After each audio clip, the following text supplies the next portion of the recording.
Our next feature, come on up, Claudio, is Claudio Gaudio. He's a Toronto-based writer, born in Calabria. He studied literature and philosophy at York. Yeah. Texas, a novel published by Quattro, is currently being translated into Spanish and excerpted by Francesco Loriggio,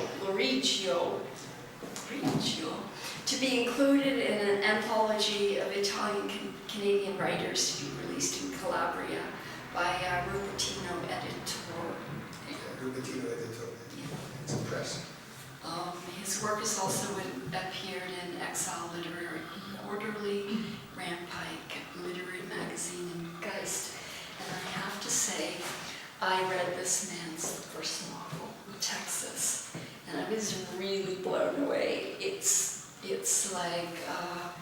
like entering Dostoevsky's Underground or Kafka's bizarre world. It's about military espionage, prison soldiers, the Middle East, the States, multinational, and it's written in the most amazing philosophical prose that really becomes poetry. It's very postmodern, maybe post-structural, would you say? Yeah, I would think so. It's very. A lot of my influences are deconstructionist kind. Yeah, it's very continental, and the whole book is like a standing wave. You read it, and it could almost be everything that has, and we don't have the narrator, the maker, doesn't even have a name. No.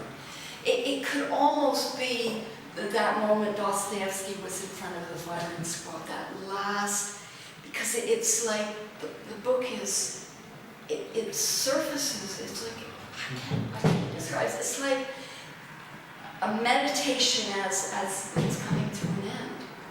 It makes me want to buy the book. No, it's a non-narratorial book, and yeah, no, really, Thank you. buy it. It's really kind of you. They certainly couldn't give me that kind of explanation. I'm going to read from a work in progress, actually. The work is called I'll Be. It's my second novel, about halfway through. So what you're hearing may change, but much of it will stay, I'm sure.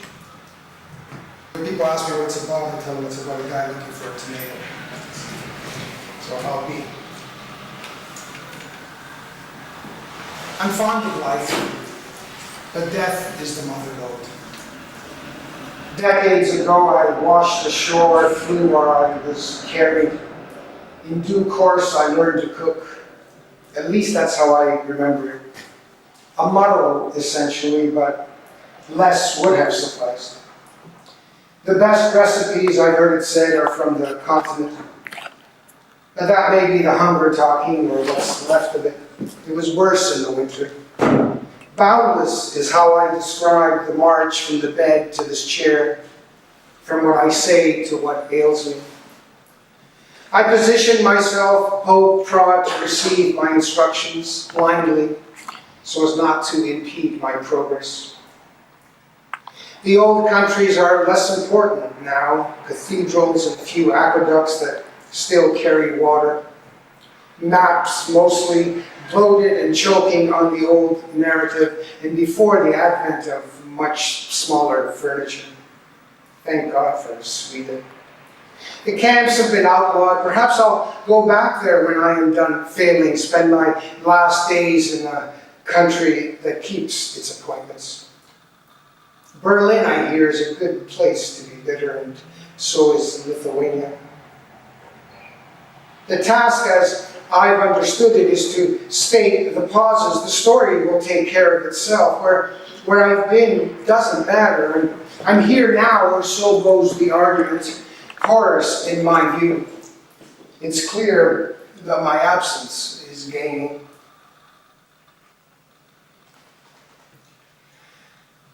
I live in a large northern cities where I spend the winters hunting for a good tomato. I sometimes pretend it's Paris, the city, of course. The tomato is just a tomato, but we'll get to that later.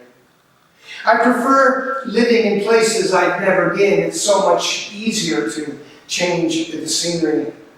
Oceans, real ones, tend to slow me down when I must get there soon, for example.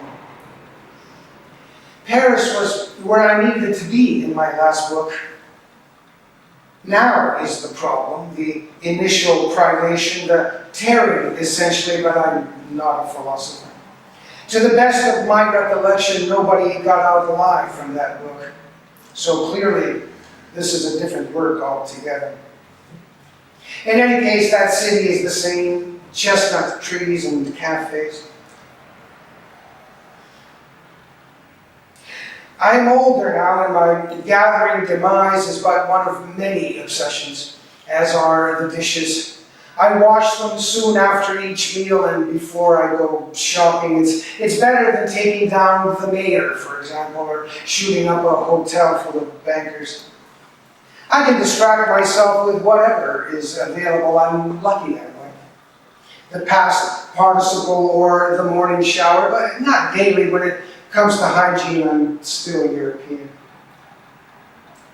Breeding ensures us a place at the table, helps us to see things in general. Culture, broadly, is why we envy the English and ambush the Iroquois.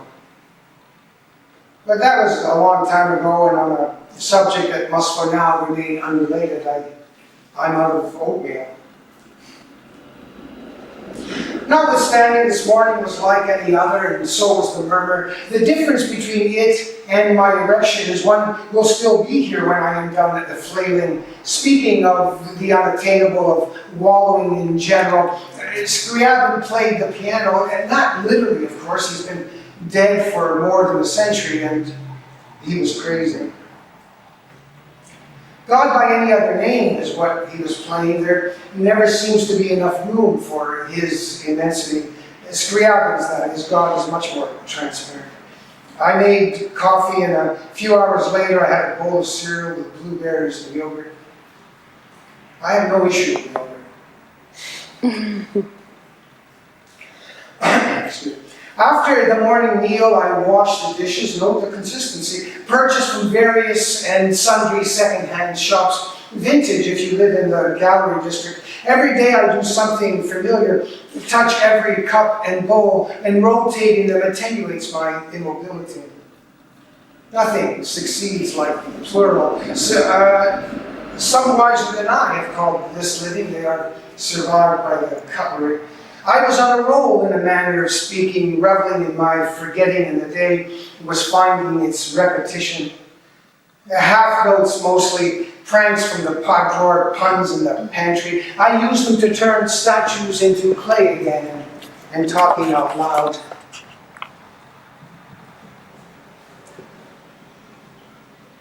In a speaking without knowing, there is still the hint of form, the stench of a self. There are things I can't bury. I learned that in therapy. It is a good idea for the mind to find its body. That's how I know I'm not a hedgehog. The soul is of no help at all. After the fall, it hightailed it to China. Now it's a butterfly or an ox. But in the West, its absence is thriving. Empty is because it's unbreakable. As I walked up the stairs to my study, I knew all I had left to do was make sense of the buzzing, but I don't think I'll be able to finish. These words do not reference what is being said. They are, however, the words that are needed now. Yesterday I pulled down a star, hung it from the ceiling, and painted it silver, and then I painted over it, after which I made myself a sandwich. I swear it's still there, the star I mean, merely impossible, it need not be here to appear. The sandwich is just a detail to help me remember. What better than food to mark the insoluble? That's how I reason. I prefer eating to anything, and anything to people. I'm doing all I can to delay their arrival. My friends in particular, I don't answer the phone or the door in case they do or don't call respectively. I'm 7 feet tall in the story I'm telling, but that may not be the story you're reading. I was wrong to think there's always a there and a when. when there's no one left, for example, to run our schedules. But what is not true will be knowledge again, and the earth will return to its aimless drifting. But first, empires will empty their warehouses into the water supply on the other king's head. After which, Avion will step up production. An unusual moment or an age-long cycle. It takes a disaster to create a market. The regular army will come in with less dazzling technology and plenty of chocolate. The confectionery will help them discern a child from a sack of potatoes. A potato, apparently, will not be persuaded. Still, an early morning knock on the door, the loading and unloading of trains was not enough to suppress their invisibility. What I just said doesn't weigh anything, and there are no dragons in the immediate vicinity. It's about what people look like without their dimensions, but that doesn't mean they can't contribute new sounds to the language. All of this is a little ambiguous, missing, or at least forgotten. Dragons, say, have never existed, and that's why they're so scary. But there's no gap between a start and eternity. That's how I know those kids will come back as a flower or a tomato.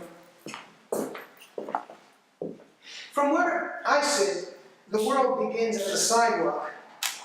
Beyond that, 2 oceans and then Asia in every direction.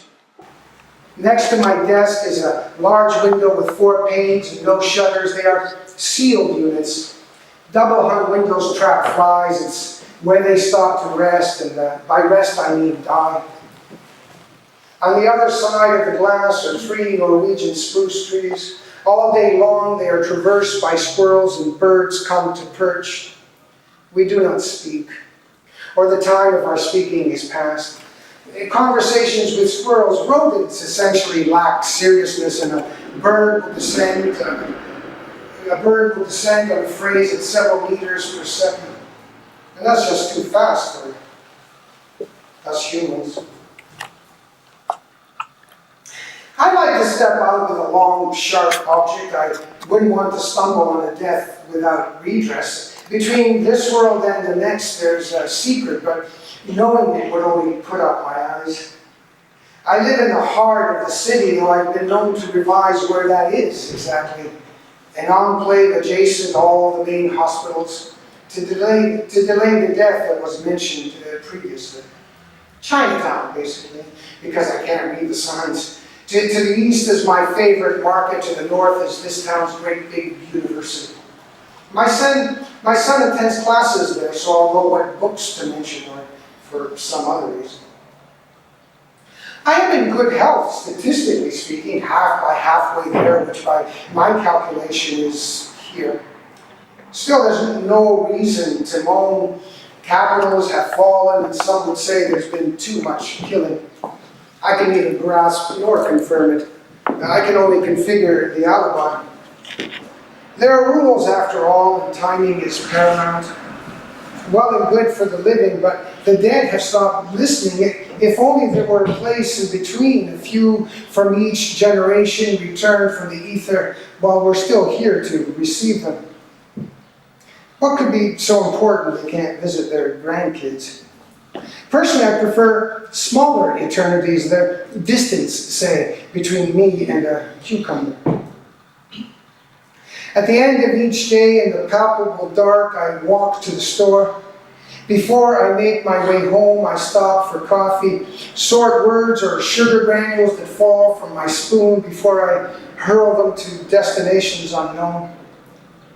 Oh, the places I've been are not worth mentioning. Saskatchewan, for example, but I didn't learn anything. All through the night I could hear the dogs howling. When in Rome I pretend I'm in Saskatoon. What happened there is just below the surface, and what happened before that doesn't matter. In the eternal city they use scaffolding to disentangle the bodies. Whereas in Saskatchewan they don't know a column from a cannoli, and if they did, they wouldn't call it breakfast. The night is a canopy. I built it to shield me from heaven while I forage for strawberries and cheesecake and cucumbers, of course. A routine that ensures my equilibrium or not, which is much less disturbing. I've worked hard to remain unemployable, below the radar. To be clear, this country is safe. No one I know has fallen from a sniper's rifle, and not since 1970 have tanks roamed the streets.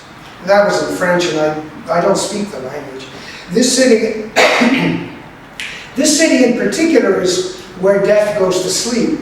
Doctors are free to hit and miss while the patient contemplates the knot in their hospital gown. There are a few calamities that break the skin north of the 49th parallel. Not to suggest we don't support death in general. The government has our proxy, scalable of course.